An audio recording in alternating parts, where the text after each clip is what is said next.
My name is Jeff Zacharski. And I'm Jason Primrose. Welcome to Gentlemen. We are the #1 podcast for open-hearted leadership. What are we celebrating today?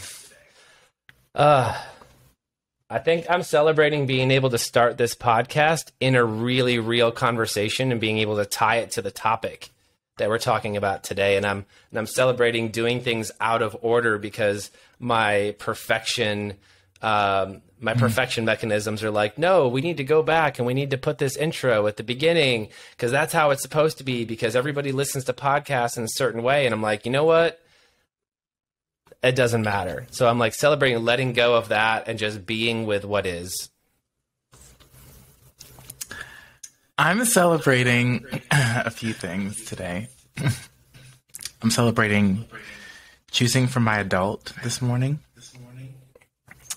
To just choosing for my adult versus my 6-year-old. We'll talk about that. It's something that I got from Leah last week or 2 weeks ago. And I'm celebrating you coming to like owning your, I guess, gap in compassion in our conversation this morning. But that was really, because I was like, it was interesting because the first thing that came up for me with those questions was shame. And then when you did, I was like, you know, I'm not in that place, but I was going there. Like I was starting to think in that way. So yeah, that was it was a good clearing for, to get on because I was really annoyed. It was good. It was good. It was a good for our listeners. I have a habit of annoying Jason sometimes in my it's accountability. I don't want to call it accountability, right? I was annoyed, but it's accountability, and I think it's always good to do that check. And I think that what you send after is the thing you send first, and then it's like, well, where are you now? Like in your, yeah. Well, and so for people that are listening, I have a habit of like really not checking in with who I want to be and who I'm committed to being in a moment. And I'm just I show up as, like when I'm busy or when I'm overwhelmed or when I'm focused on something else, I show up as like, just get that shit done, like get it handled, like whatever the thing is. Like it's very, I don't know, it's direct, but and I feel like it's impactful, but like the thing that came up after is I noticed, I was like, wow, I actually noticed that I didn't have any empathy when I was bringing that thing to you. And I noticed that gap of empathy and that gap of connection. And so I recognized that by bringing the compassion on the front end allowed us to be in a different conversation and also clear that. And I took ownership of that in that moment because I was like forgetting about that there was another human on the other side for a moment and just like going for it. So that happens for me sometimes. It is a gap in my own leadership sometimes, and I'm willing to call it out even here live on this podcast and be with whoever thinks about whatever they think about that. I hear that you're often being in service of whatever the bigger vision is, And it's interesting too, because neither of us seem to like surprises. So like anything that comes up, it's like correct, fix is my instinct, my go-to. So I'm learning to like be with it temporarily. But I'll talk briefly about that because I think, we're nearing the end of the pandemic. I hope. And I've had my own personal mixed feelings about like the different narratives around like how it is and all of the variants and all that stuff. But what I will say is that I caught COVID in December, and I'm a healthy person. I work out. I don't eat meat. I am vegan-ish. I eat fish sometimes. I don't eat gluten. And I drink lots of water, and I'm like a fairly fit person, like I said. And I had COVID for a month. I was out for like 2 weeks, 2 full weeks. And then after that, I had a cough for like another 2 weeks. And the cough comes back and forth. So it's not like, sometimes it'll just flare up. Like last night, I was just coughing in the middle of the night, like violently in a way that I hadn't since I had it. And it's really weird. The other interesting thing, though, about that is that I read that breath work actually helps relieve the tension, because the automatic response for like our bodies is to breathe less, because it like you feel it when you're trying to expand your chest. But it actually is really helpful to breathe more and to breathe deeper, because it breaks things up. I don't know how it works, but that was one of the first remedies that I read. So I'm interested for our conversation with Joey next week. Yeah. And but yeah, so it can be a surprise, but also I can be prepared with, remedies around me to make, because now could be part of my life.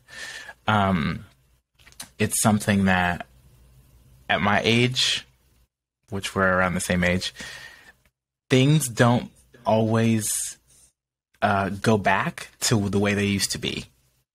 I was telling someone this who's like 27 the other day. I was like, no, things become the new normal. And I think that's part of being grounded in oneself, is like being settled into the fact that like things are changing, things may change. And like, how am I about these new changes, and how am I responsible for the impact? What are you seeing for yourself? Like, what's available for yourself from like what's coming up now? I mean, I would say that the level of responsibility that I get to have for myself and for like my spirit and my body is like, in my mind, it's through the roof. And that's not just because I'm getting older. It's also because there's a lot happening, which I would love for us to share a little bit about ourselves, since we haven't done that this season, and everything's changed, literally. So that's what I see. This like support systems is in as many places as possible around my spiritual, physical, and mental well-being, and then actually like doing the stuff, to be in integrity with that. Yeah. There's the concept is, put your mask on first. And I know I talk about it in my coaching. I know that my coach talks to me about it when she notices that I'm not, putting my oxygen mask on first. And I think, when I started getting that message, it was always, yeah, I hear you. Yeah, I get it.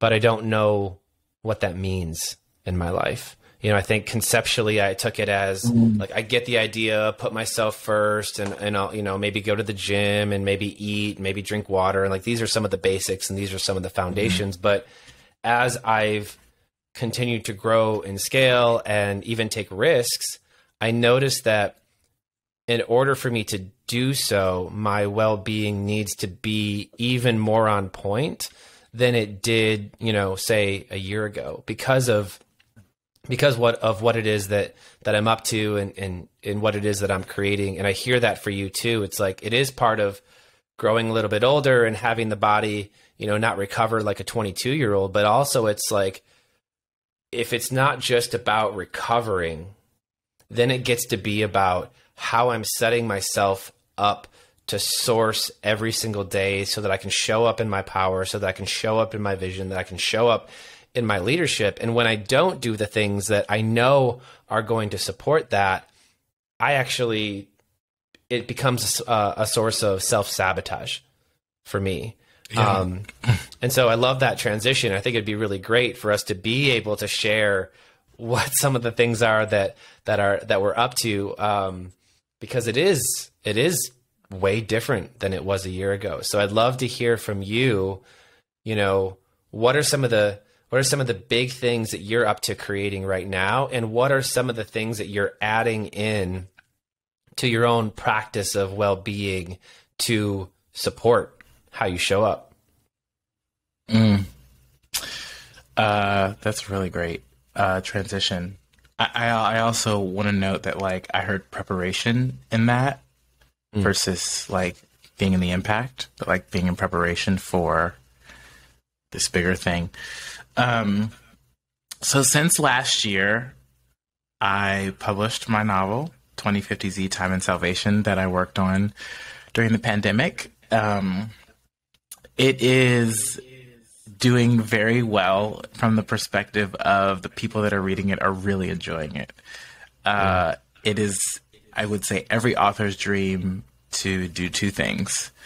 One, leave a lasting impact with the readers, and two, probably be on the New York Times bestseller list. So some of the first reviews that I got from people that I had either met at a Comic-Con, or some people who discovered the novel, I didn't even know them, were like, oh my gosh, I've got to do everything in my power to get this out there.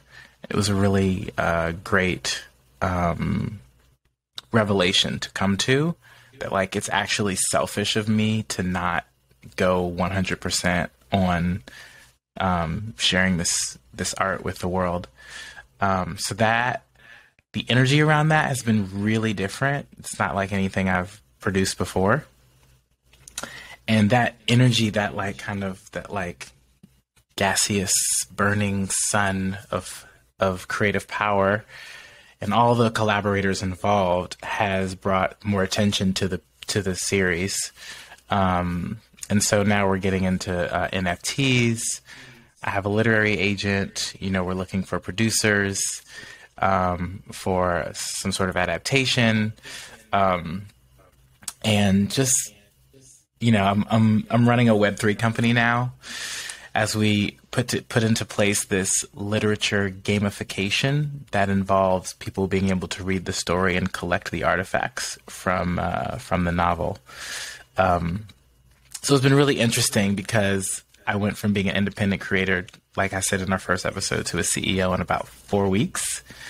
So it was myself and like a couple of artists, to like 20 people across like 6 departments. Technology is a huge component. Art, 3D art, like we're in a wholly new level of art creation, animation, community management, social media management, NFT architecture, and finance. It's like, wow. So for people, really well. you labeled me as a tech person at the beginning of this, and I'm recognizing that when you say like Web3, I'm still a little unclear as to what that is. Could you share a little bit about like what that means, and like why it's valuable, like where we're going? Yeah. Oh my God, I'm a tech founder. This is so cool. I just realized that. Yeah, you know, I don't, sometimes I'm not conscious of like the things, you know, it's like, I just wrote a book because I've been writing all my whole life. It's not a big deal. So Andromeda Beats is the offshoot company that we created to run the NFT project. And Web3 is the new frontier, essentially. It's what includes the metaverse. It's the blockchain. It's it's what they consider like a decentralized platform for engagement, a decentralized ecosystem for engagement. So Web 2 is the internet. It's Facebook. It's banking and things like that, like in the old way. And Web 3 is like it's like a completely new ecosystem that involves this sophisticated mechanism called the blockchain that records all information and records and stores all information. All transactions that happen are completely visible to everyone.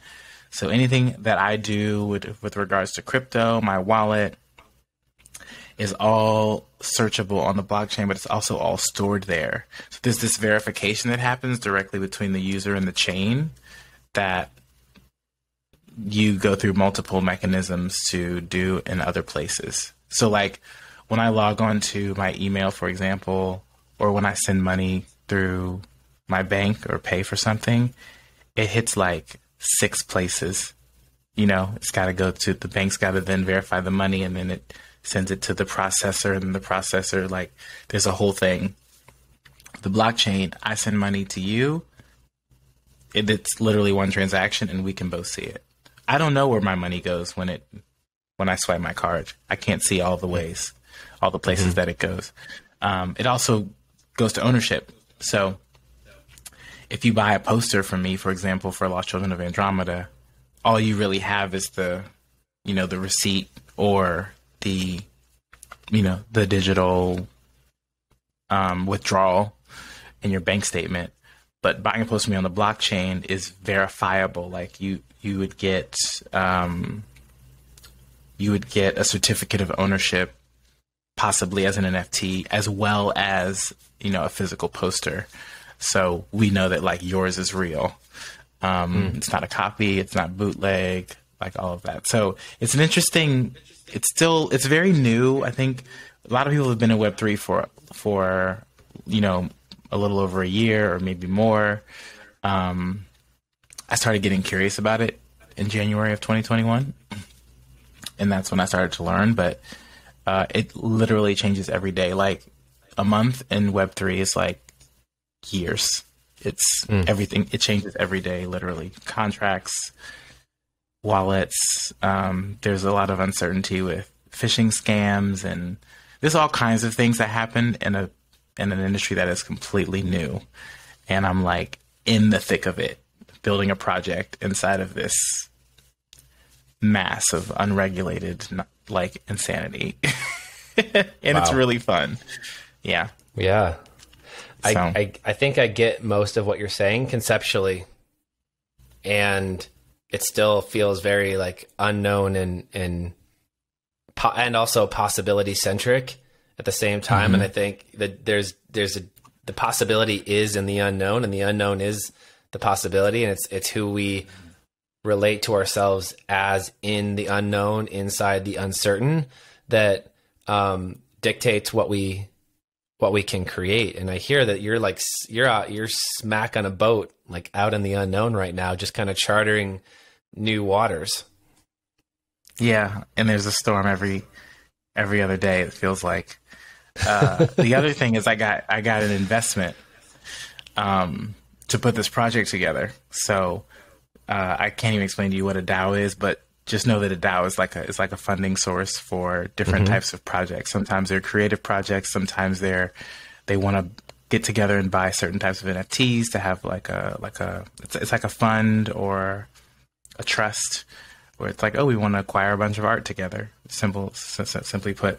So I feel a lot of pressure too, right? It's like I'm the captain of a ship that could go down at any minute, but it could also be so sturdy that it survives all these storms. And then when we reach the land of milk and honey, to be biblical, it will be glorious.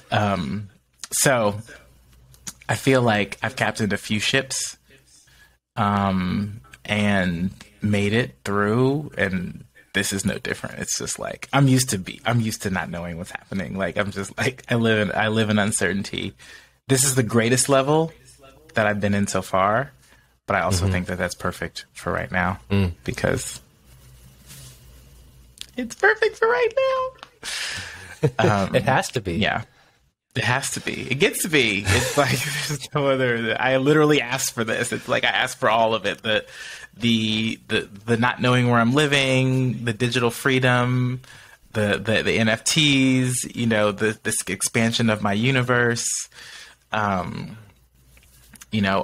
conversations, this podcast. I didn't ask to not have a car, but I think when I asked to be lighter, like less possessions, holding me to the ground, the universe was like, okay, we hear you. Get that out of the way. It'll get you to Portugal faster. Yeah, so I think it's hilarious. Honestly, when I think about the whole thing. Mom was like, how do you feel? I'm like, I think it's funny. Like, I ask for things and they show up, and I don't know how they're going to look, but this is how they look right now, you know? So with all this happening, what are you adding in to your well-being to keep you grounded through all of this? Oh my gosh. Well, besides the amazing, fantastic coach that you introduced me to, Leah, which I knew going into this situation, meaning this CEO-ship, I was like, I need tools. I want someone that doesn't care what I'm doing. They care about who I am being in all of this. So Leah's perfect. No bullshit. We've uncovered a lot of ground together, which is awesome. Meditation in the morning. Oh my gosh.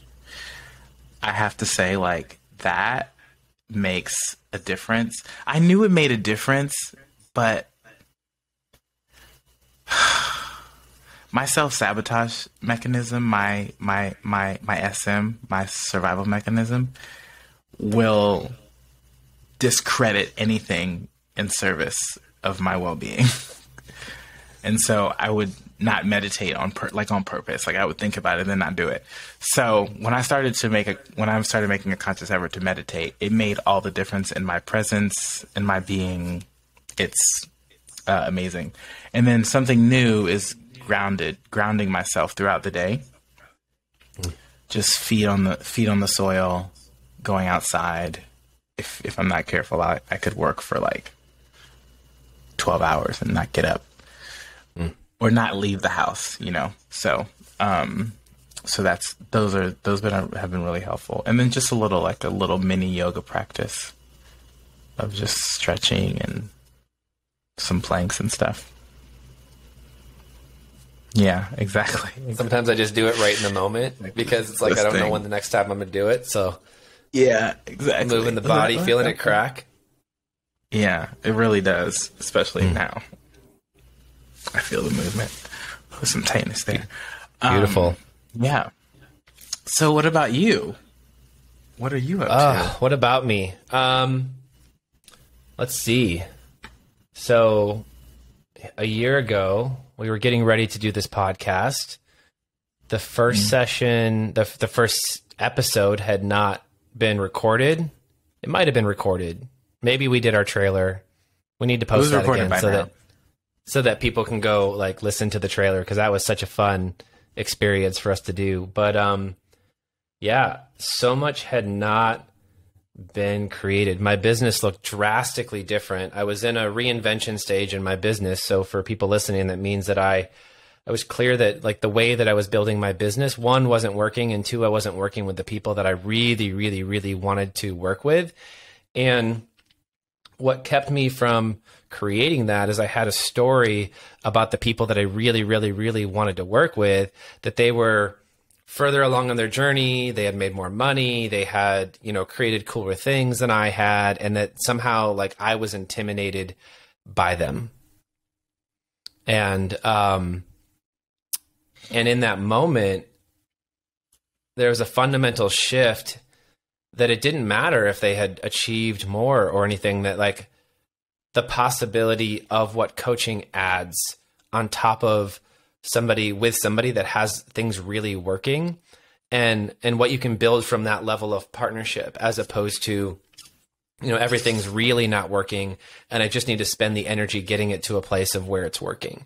And so I really had to work through on my side my story around what was in the way to create those types of partnerships. Because if I was going to build the kind of vision that I want, which is to have a team of coaches supporting venture capital companies that are supporting companies that are committed to changing the world, I I had to break up the story and I had to shift who I was being in that moment to create that, which was bold, risky, uncomfortable, unrealistic, courageous, loving and compassionate to myself in that moment. And when I made that decision, that had me stepping into more of a new, a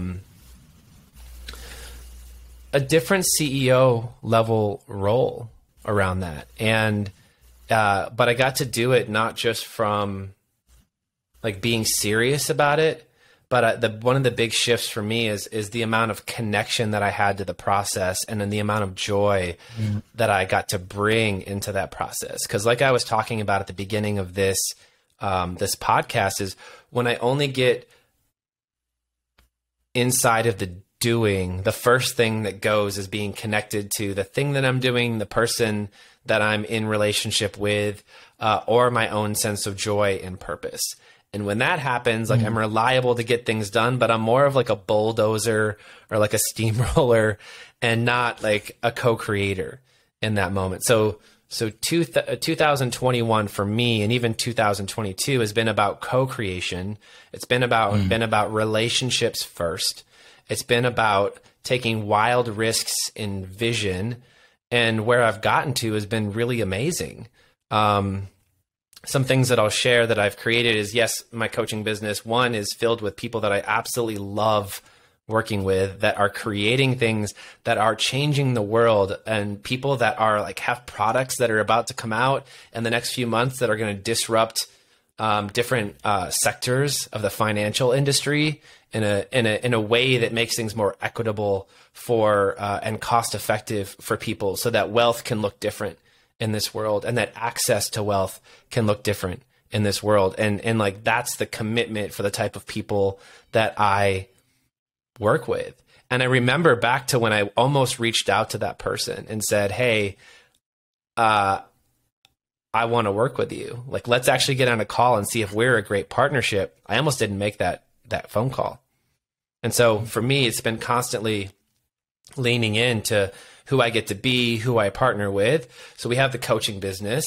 What else I've created this year is I'm celebrating that we've set our wedding date, and that's happening in August. And when like, it's just like the conversations that we're having around that is absolutely amazing. For some of you that know me, like, we've been together 5 years, and there's been times where like it was really great and times where it wasn't. But where we've come out of it as a result of what we've been committed to and who we've been committed to being for each other is just like, it's the most magical thing. And one of the things that I'm most proud of and relishing in how great that really is.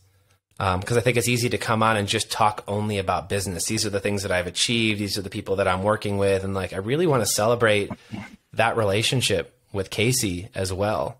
And like the partnership and how that's evolved, and why I think that that's also important with what I want to talk about with what I've been creating this year is the C-level transformational retreats, where I had this idea to take a group of men into the jungle, be completely disconnected, and handcraft a transformational experience that would change people's fundamental relationship to who they were, and help them really evoke in a very like somatic and tangible and physical and emotional and mental and spiritual way a relationship with themselves, where they walk into the jungle as who they've been in the world, and their patterns and their self-sabotaging behaviors and their busyness and their titles, and they walk out like being in their softness and in their power and in their authenticity, and they are so grounded in who they are that they actually can't go back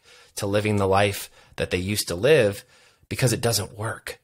And it doesn't mean they have to go home and blow it up and like leave their relationship and like blow up and leave their work, but it has them show up intentionally and differently in their work. And this is the thing about C-level, of what I am most proud of, is that it was birthed completely from my being. It was birthed completely from who what I'm committed to in this world, which is a vision of people that are fully expressed, and a world of generational healing where people get to be themselves without their walls, and they get to create what they want in their lives. And why that's also important to tie it back to the relationship with Casey is we found ways to partner around this, and bringing in coaching and experiences, and running men's retreats, and then running women's retreats, and integrating plant medicine, and, you know, things that assist in creating this magic. And the thing that I'll share that was really important in making this real is I had the idea, like, I'm going to declare this, I'm going to make it, and I don't know who's going to go, but I'm going to call somebody in Costa Rica at a retreat center. I fell in love with the person, I fell in love with the place, and I just put the money down. I was like, I don't even know who's going to go yet. So like, talking about like stepping into the unknown, talk about stepping into possibility, like putting my money where my mouth is and was, I guess, back at that point in time. But like, it was super risky. Like, I had to risk like putting thousands of dollars down in a place and having nobody show up. And it didn't happen because I got my ass in action, and I found like 8 of the most perfect humans, and everybody flew down there and created the most amazing experience, such that when they came back, people were like, who are you? What did you do? Where did you go? How do I get this? And I'm running another one in like 4 months at the beginning of June in Costa Rica at the same place. So all of this did not exist. Season 1 didn't exist. The business like this didn't exist. Mm-hmm. The relationship like this didn't exist. The transformational retreats in Costa Rica did not exist. And now it does.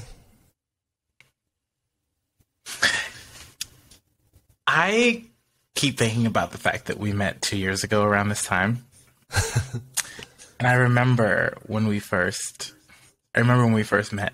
I remember when I first met you and Casey, and where you were at that time. And to see where you are now is like, oh my gosh, such a gift. It's really incredible. Yeah, your commitment to each other is like on another level. It's really powerful. And Casey and I talk as much as we can. And whenever we do, it's perfect. She's incredible. Yeah. So I just wanted to note that, like, seeing like you having a wedding date now, knowing where we started with like when I first met you both, it's like, wow. Like, I cannot wait for that day. And I think that the incredible power of creating something like Sea Level in the middle of a global pandemic is like, you could literally do anything. Like, you could do anything. If you if you enrolled people in themselves in such a way that they were willing to go someplace maybe they'd never been before, even if they've been to the country, maybe not the place. That's like we talked about trust earlier. That is trust. That is like trust. That's leadership. That's power. And knowing the barriers that these people had to break through around time, finances, everything, COVID, everything, logistics to get there, and they did it. Well, you created it. And I remember when you got that last person, because of the number you declared, and I was like, oh my gosh, this is so amazing. Like, how full must Jeff be to actually have the commitment, but then to actually do the entire retreat and then see the impact. We talked about impact earlier. It's like, oh gosh, it's actually selfish if I don't prepare myself for more of this, for the expansion of this, for like because of how much it can change people's lives. Well, thank you. That felt good. Like, getting to be with the acknowledgement of that. And I do remember we talked exactly about it when that eighth person got there. And it was never like, I didn't have that's not true. I did have doubts. I would be lying. I said, if I never had doubts along the way, but I do know what would have happened if I didn't declare it. And I do know what would have happened if I didn't put down any money around it. Like, my patterns would have run. I would have sort of been committed to it. I would have sort of not been committed. I might have got a few people to go. But the way that I looked at it is the money made it real for me. Like, I was already a yes, and I had already declared that it was going to happen, but the money made it real. And as a result of me putting my own investment in it and being willing to take that risk for myself, I truly also believe that cleared a space for people that were interested, that wanted to go to something like this, to also trust, to invest and to risk putting that investment for themselves. Because you're right, we were right in the middle or end, or who knows what part of this pandemic we're in. But like, that's one of the reasons why I almost didn't do it. I was like, I don't know what's going to happen. But if I live my life from a place of, I don't know what's going to happen in a year, then I'm going to play it safe. Then I'm going to play it small. Then I'm going to play it calculated. And I'm not going to go create the thing that might make a difference in this world. So, like, yes, the pandemic was a really, really good reason to not do a lot of things for a lot of people. And like you were mentioning at the beginning, like, this is just where my health is right now. And so what am I going to create from this place? And so, yes, we're in a pandemic, but what can I do to ensure the health and the safety of everybody, and still create like the both and health and safety and transformational retreat in Costa Rica? Like, why not? And what it required from me is, it required a lot of structure. It required a lot of grounding. One of the things that I took on during that time on a much more frequent basis, yes, was meditation. I mean, I was living in Costa Rica for a little bit, so that didn't hurt. But it was actually taking on intentional breath work, and not just sitting around and breathing for like 3 to 5 minutes, but it was breathing for 30 minutes, 45 minutes, sometimes 90 minutes. And like, some people sit here and go, well, how do you sit there and breathe for that amount of time without getting distracted? And my answer to that is, like, you do get distracted. But breath work can be done super intentionally in a way that like guides you through it, guides you through the experience. And I love that both of us have taken that on, and that you've seen support around where you are with your health. And like, for me, what it's done is just keep me more centered. It's allowed me to move trauma through my body, and to just really get like peaceful aspects of being. And I'm so excited that Joey is going to be on next week, because I think we may have enrolled him in doing a live like sample of breath work at the beginning of our session. So I don't know how vulnerable that's going to be for everybody, but for anybody that is interested in even just getting a sample of it, Joey is going to walk us through some breath work. He runs a community of people that come in a couple times a week, and he runs 60 to 90 minute breathwork sessions. He flies to destinations, and he creates ice baths and cold plunges to support that. By the way, I will share with you that I did do a cold plunge Saturday, and I did jump into 48-degree water in the middle of winter in Nashville with a bunch of other people supporting the Special Olympics. And I will tell you that the concept of 48-degree water is way different than the experience and the shock factor of 48-degree water. Oh my God. But I wanted to do that because I know that that's also healing. And I also know that it invigorates, and it creates aliveness, and it takes something to like breathe within yourself when you're combated with such like 48-degree water. And it was absolutely outrageous. But I share that because like, breath work has been one of the things that I've added into my life, and I'll be doing it later on today. Some people look at the Wim Hof breathing. Some of it comes from jujitsu and martial arts. Some of it I think comes from like some Buddhist practices. And Joey's going to talk a lot more about like what it was for him, and share his journey about it, and like how it impacts it and how it can provide benefits. But Yeah, I'm excited to do that live and just be with whatever that is. All the tools. All the tools. All the tools for being a gentleman. So what are you getting from this conversation? What am I getting? I always get so much. I'm getting access to reliving some celebrations that I've already moved past, and like getting to be with the gratitude for that. I am getting that there's little preparation that you and I need to have to jump on a call like this and to just like knock out a powerful podcast episode, and just trusting that we know, like, when we get on this, we'll drop in and it'll be great. And I'm getting the expansiveness of trust and the importance of how, when I'm trusting others, that there's also another category of like trusting things. And if those things aren't working, if those things aren't supporting my life, then I can change those things, and I can change the structure, and I can change the accountability. So just a different dynamic of trust, I think, for me.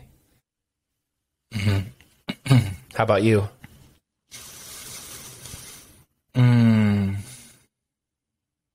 I would say the biggest thing I'm getting is that by the time this season, by the time this season ends, like, our lives will be unrecognizable. That's what I'm getting. Just kidding. Didn't mean to drop the seriousness, but yeah, seriously, what on a serious and vulnerable note, what are you getting? I mean,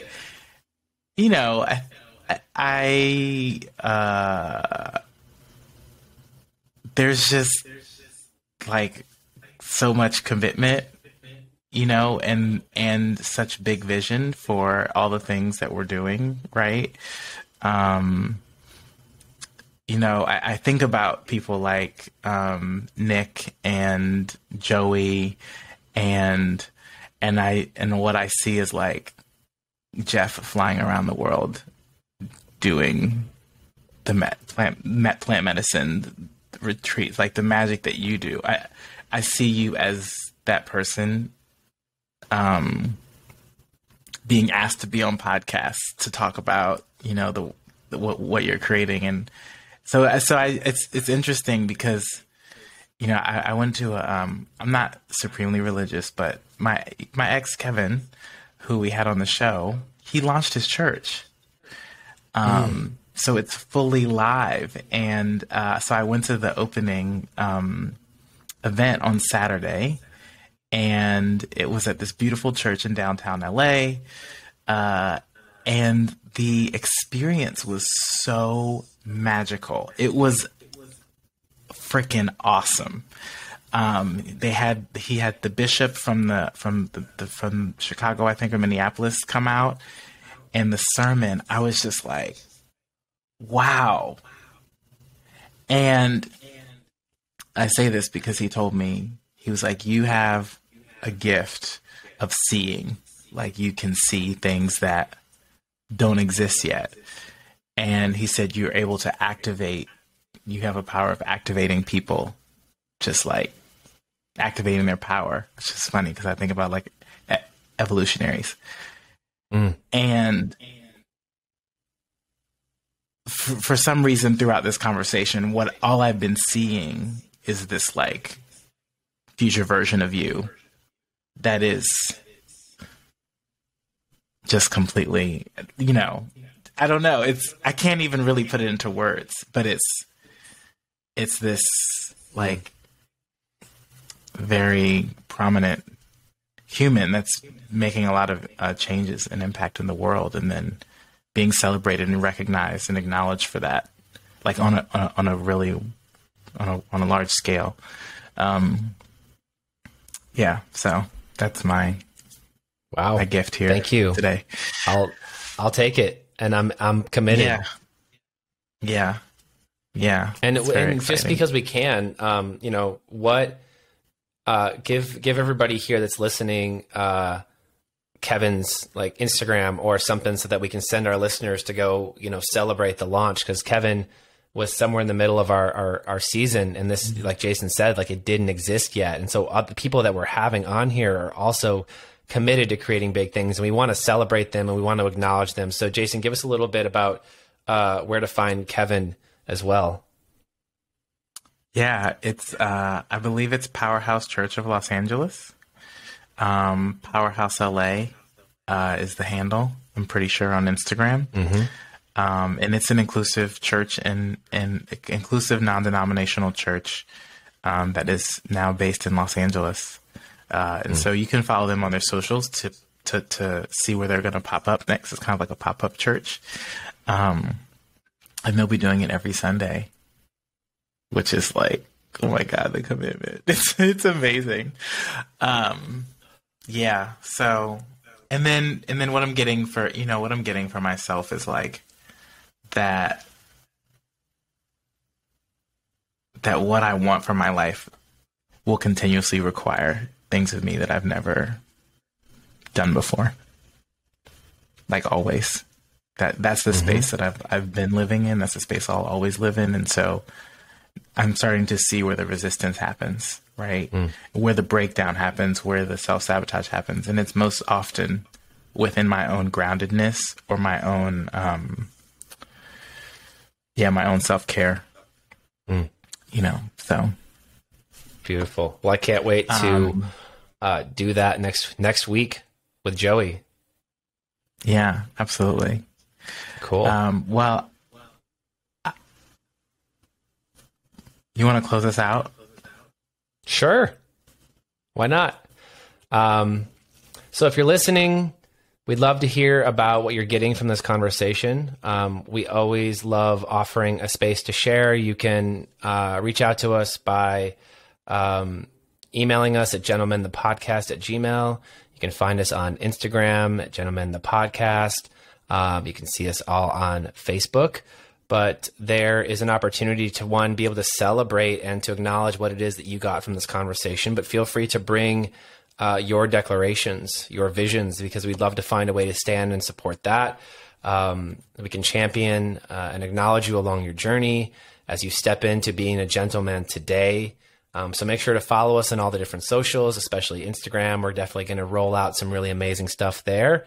And tune in next week to be here with Jason and I and Joey, a breathwork instructor who is going to change the way that we look about breathwork and I would imagine our own like well-being and sense of self. It'll be a transformative conversation. So thanks for joining in, and we'll see you next week. See you next week.